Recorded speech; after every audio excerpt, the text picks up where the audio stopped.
Welcome back to another video. Today I'm taking a look at the Nitecore TM20K 20,000 lumen tactical searchlight. Let's check it out.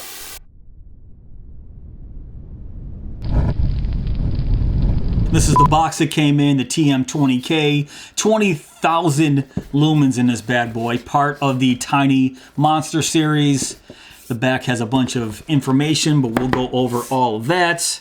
And typical warranty card, a Nitecore insert that shows the other flashlights in the Tiny Monster series, the user manual here, and a pretty rock solid holster here. I gotta say, this is a reinforced nylon. This thing is solid, and it has a little magnetic cap here, juts out the top, there's a hole on the bottom, some Velcro, some mounting options here with the plastic D-ring. And in this box here, it does come with a USB Type-C charging cable, Type A to Type-C, and a lanyard. I'm gonna give you guys a nice close-up of the TM20K Tactical Searchlight, 20,000 lumens in this bad boy.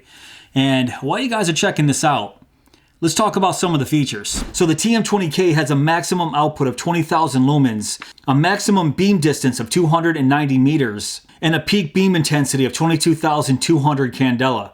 And pushing out those 20,000 lumens is 19 Cree XP-L2 LEDs. It's powered by two built-in 21700 rechargeable lithium-ion batteries that have 9,600 milliamp hours in total. And those batteries are charged with a USB Type-C charging port on the outside.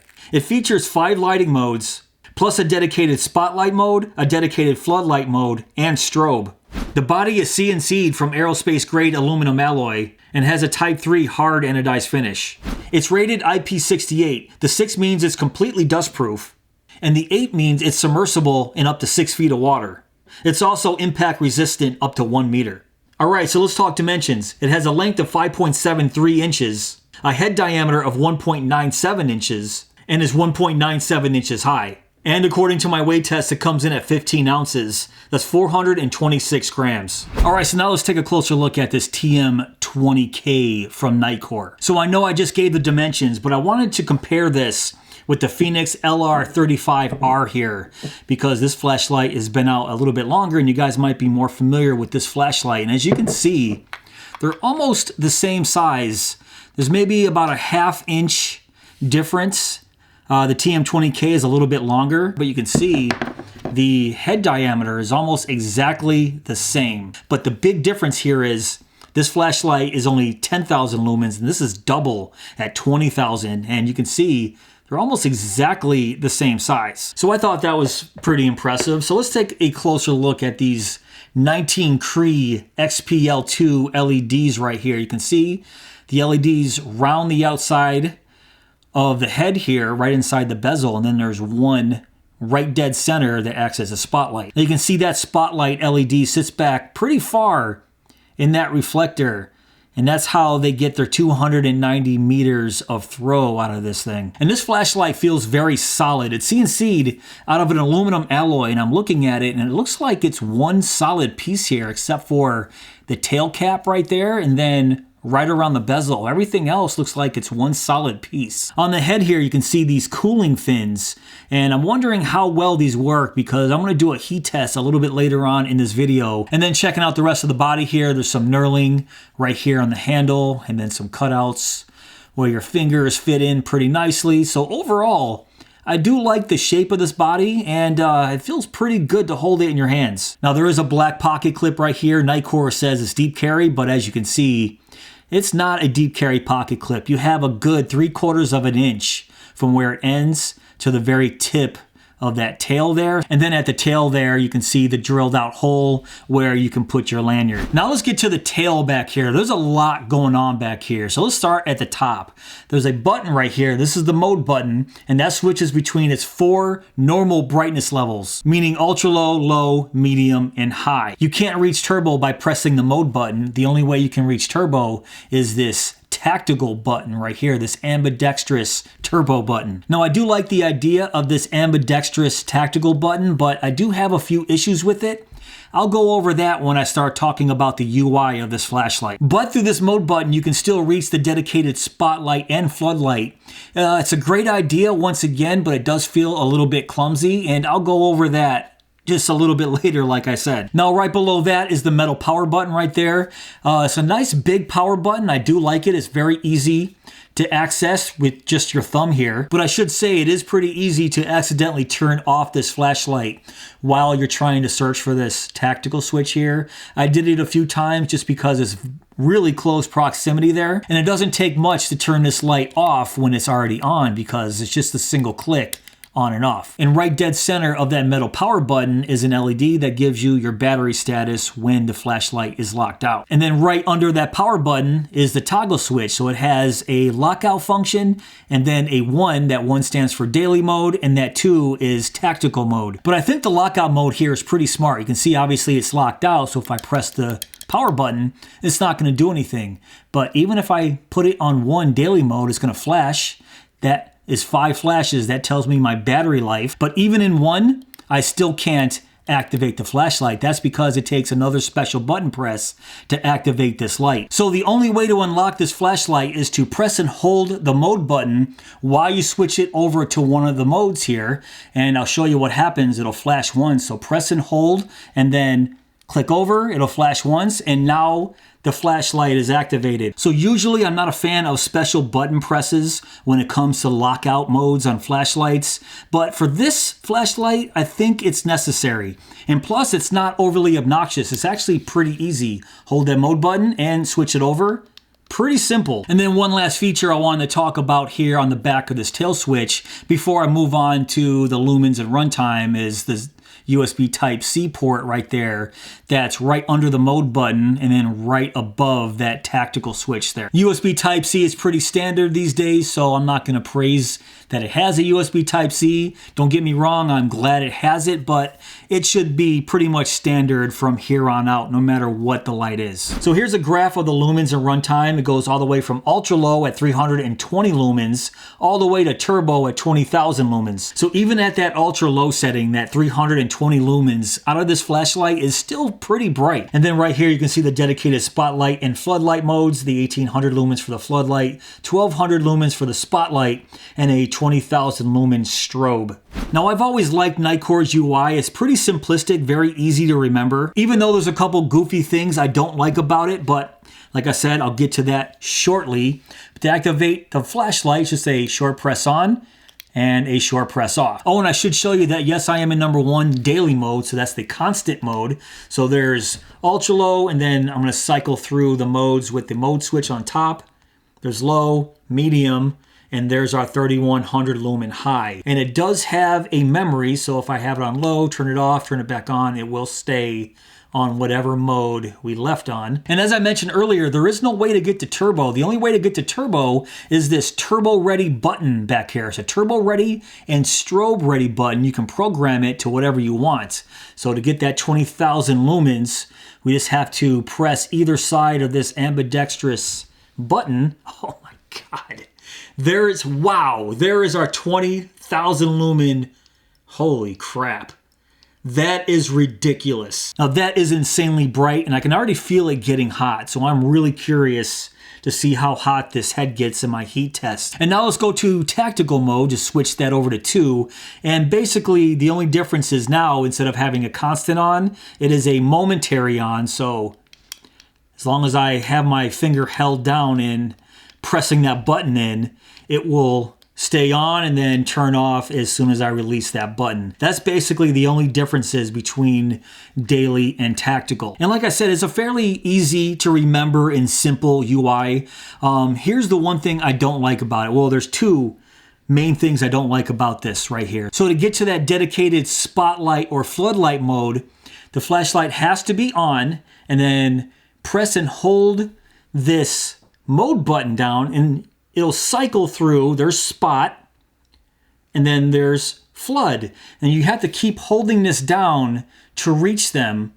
And as soon as I let it go and press the mode button again, it just goes right back to the normal modes, ultra low to high. So I really don't like this where you have to hold it down for a few seconds and then keep holding it again just to reach the other mode. I think this is sort of a goofy way to do this. There's got to be a better way to reach spotlight or flood if you're going to have those two modes in the flashlight. I just don't like it that you have to have the flashlight on and then press and hold the mode button to get there. And as much as I like the idea of this tactical button right here that can be activated either the left or the right hand side, sometimes it's a little bit goofy to feel with your thumb exactly where it is just because of the spacing of all these buttons here. Now that's not the end of the world. I just wish this button was just a little bit more defined, and I don't think it needs to be an ambidextrous button, and I'll show you what I'm talking about. I'm right-handed, so my thumb, because we all have opposable thumbs and we can move them,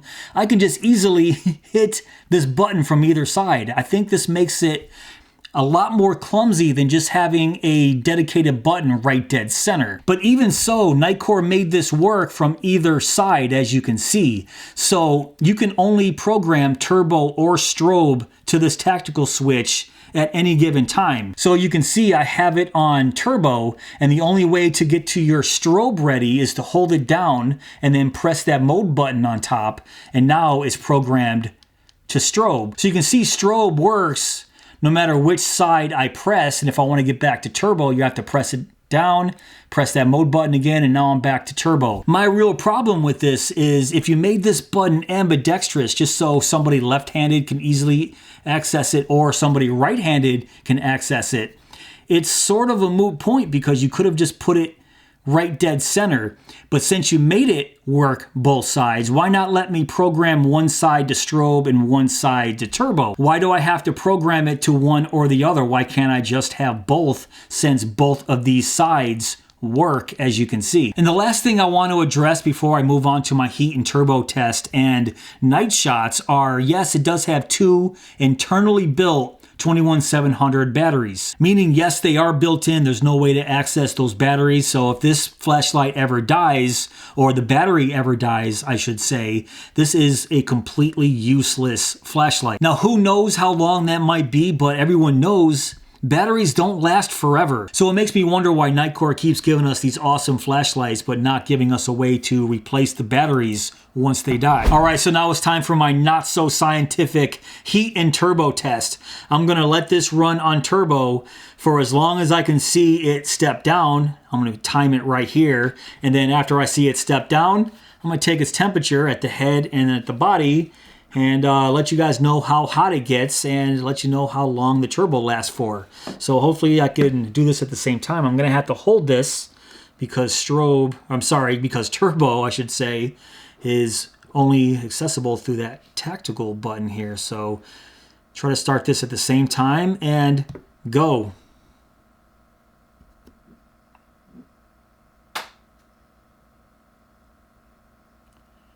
Oh, wow. That was quick. So that was really fast. So I'll try it again.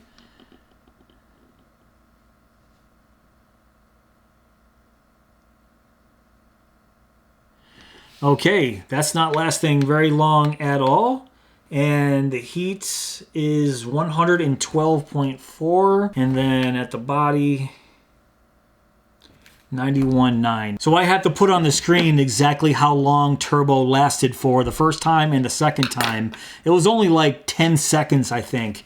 And then it was already 112.4 degrees at the head and 91.9 at the body, which is completely manageable.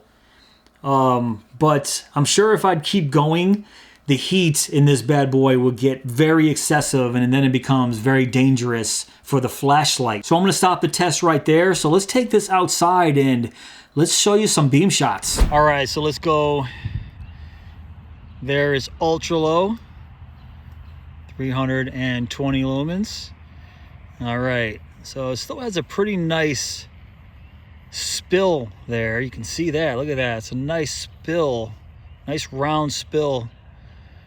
Let's go to low. Very nice. Is medium. And then there is high. It's hitting those trees back there with no problem. I'll put the distance on the bottom of the screen. so you can see how far away I am. And then let me hold this down for 20,000 lumen turbo. Oh my God, there we go. So this doesn't last long, obviously. I'll do it again. Wow. Okay. Holy crap.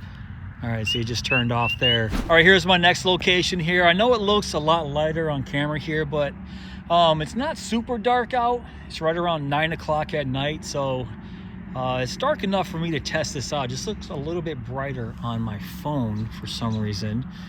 But ultra low, low, look at that, even on low.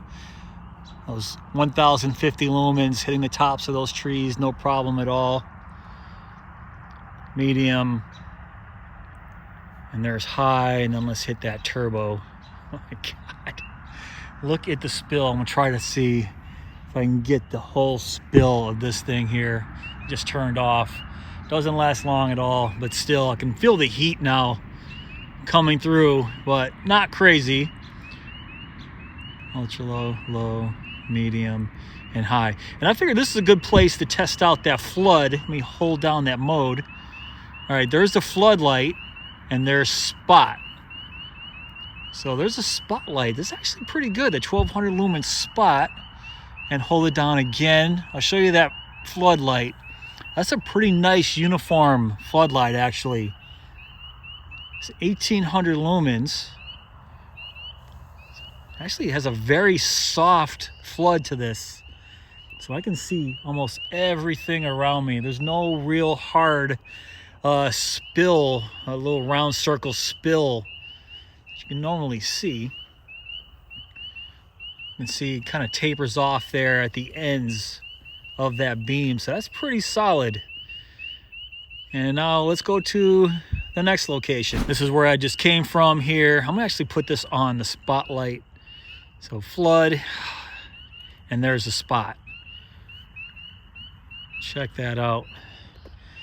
Guys, I just don't like the way to get to the spotlight where you have to hold it down and cycle through the flood. So flood, spot, ultra low, low, medium, high, and then floodlight. Or sorry, turbo. Jeez. Even on turbo, you can still see that hot spot dead center there. So you see that right there? And then you can still see that hot spot even though that flood is just so bright. All right, so let's see if I can hit those trees back there with ultra low. Even on ultra low, still hitting those trees back there. Pretty nice. There's the soccer net. And then I don't know if you can see the soccer net way back there. Put it on low. Not a problem at all. Look at that. Then medium, easy.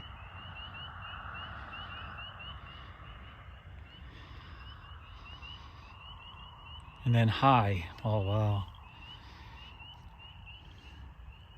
This is, this location right here is more to show how far that spot can hit those trees, because you can see I do have a light right there that's kind of making this a little bit brighter right there. I just want to see if I can hit those trees back there. Oh yeah, you know. And then let's try turbo. Wow, let me just I'll cycle turbo for a minute just so you can see the ridiculous amount of flood that this turbo has. It's actually getting really hot in my hands right now. Ooh. Oh yeah, so even high is starting to hurt my hand a little bit. Right on the edge of my hand there, starting to get too hot to hold this. Wow. So I'm gonna do one more test here with the flood. There's the flood, that nice even beam pattern on that flood. And then let's go from flood to spot. There's the spot right there. 1200 lumen spotlight, very nice. All right, so I just got back from doing those beam shots, and because the flashlight got so hot out there with a mix of high and doing turbo, I continued the test here off camera, and I just got the head a temperature reading of 139.6. That's the highest I just recorded. And at the body here is 125.6. So even so, it's been off for a little bit now, and it's still really hot. So yeah, if you're gonna be outside and run this light on high for any amount of time or turbo, make sure you bring some gloves, because it was getting really hot where I could barely stand holding it with my bare hands, which is very understandable. This is a very high output flashlight in a very small form factor. The heat has to go somewhere, and these little ridges right here, they're not gonna do everything. So the heat has to go somewhere. Just be careful. So there's a lot to love about this tactical searchlight. You saw by my beam shots there that it's a very floody beam pattern, but it also can be a spotlight. So I like the mix of both of these abilities in this flashlight. From what I can tell, the color temperature was leaning more on the cool side, a nice cool white beam. I wish it was a little bit warmer, but overall it's not that bad. Even on ultra low, I don't see much of a green tint in this beam, so that's a plus. Overall, I do like the layout of these buttons here. I had no problem switching the modes. It was pretty easy with just using my forefinger, turning the light on and off. And I know I was being a smartass talking about this tactical button here with my thumb being able to move from one side to another. I know why they did it, because my thumb naturally rests on this side if I'm right-handed, and it naturally rests here if you're left-handed. I understand that, but my complaint still stands. If you're gonna give us a two-way toggle switch here, let me program it for two different modes. And no, I don't like the way we have to cycle through the dedicated floodlight and spotlight by holding down this mode switch. Why not let me program either one of those into this toggle switch here, where I can have floodlight on this side and then turbo here, or spotlight here and strobe here.